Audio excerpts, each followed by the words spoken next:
Pemirsa, sejumlah warga kembali merasakan sulitnya mendapatkan gas bersubsidi 3 kg. Warga harus berebut untuk mendapatkan satu tabung gas LPG bersubsidi di salah satu agen gas LPG. Mereka berharap pemerintah mengambil tindakan agar distribusi gas LPG berjalan normal dan memenuhi kebutuhan warga. Puluhan warga ini harus berdesakan untuk menjadi yang pertama bisa membeli gas LPG bersubsidi 3 kg. Kondisi ini terjadi setelah warga mengaku kembali kesulitan mendapatkan gas LPG khusus untuk warga miskin ini sejak sepekan terakhir. Jika ada, mereka hanya diperbolehkan membeli satu tabung saja. Warga mengeluhkan ketersediaan tidak seimbang dengan kebutuhan warga sehingga mempersulit warga yang bergantung pada gas bersubsidi, terutama usaha kecil menengah di bidang makanan. Mereka berharap pemerintah mengambil tindakan agar distribusi gas LPG berjalan normal dan memenuhi kebutuhan warga.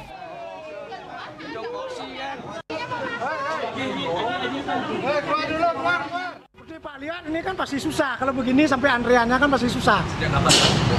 Seminggu yang lalu udah mulai. Ya. Terus biasanya kalau dapat berapa tabung? Ya kalau yang dijatah kan biasanya 2, 1. Sekarang karena keadaan begini ya 1. Ya. Itu dipakai apa, Pak? Masak? Hah? Masak. Ya. 1 jualan uang bensin aja udah habis. Pak, sebagai warga harapannya apa? Hah? Sebagai warga apa? Harapan saya sebagai warga, ya kalau memang mahal ya mahal, yang penting barangnya ada. Itu pertama. Kedua, pengoplosnya dikurangin.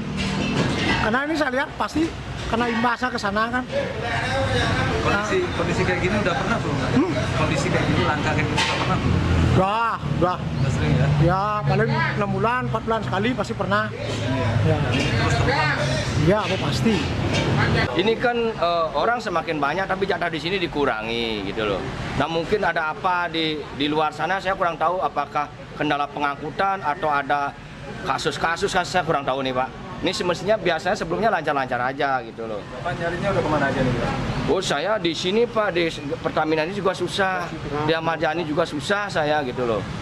Ya minimal lah kebutuhan pokok masyarakat yang sudah seperti ini, ya minimal tidak susah lah gitu loh. Tidak susah gitu. Ini kan kebutuhan sangat mendasar ini Pak. Kebutuhan sangat mendasar dan apa namanya ini yang sangat diperlukan lah gitu loh. Pak, sudah sejak kapan ngerasain susah nyari gas? 2 minggu lalu sempat bagus Pak. Lagi sebelumnya juga kembang kempes Pak. Bagusnya sebentar, susahnya lebih banyak. Susahnya lebih banyak. Bapak bisa lihat sendiri ini Pak. Bisa dapat, bisa tidak dapat gitu loh. Kalau saya tinggal di desa saya pakai kayu masa Pak. Ya, berhenti saya jualan gitu loh. Ini kan saya untuk kehidupan gitu loh. Jangan hanya di atas. Oke gas. Ah ini gasnya gimana gitu loh. Sebanyak 40 tabung gas yang tersedia setiap harinya di salah satu agen gas LPG bersubsidi habis dalam waktu beberapa menit saja. Warga memilih membeli di agen karena harga yang sesuai, yakni Rp18.000 per tabung. Tim Liputan Bali TV.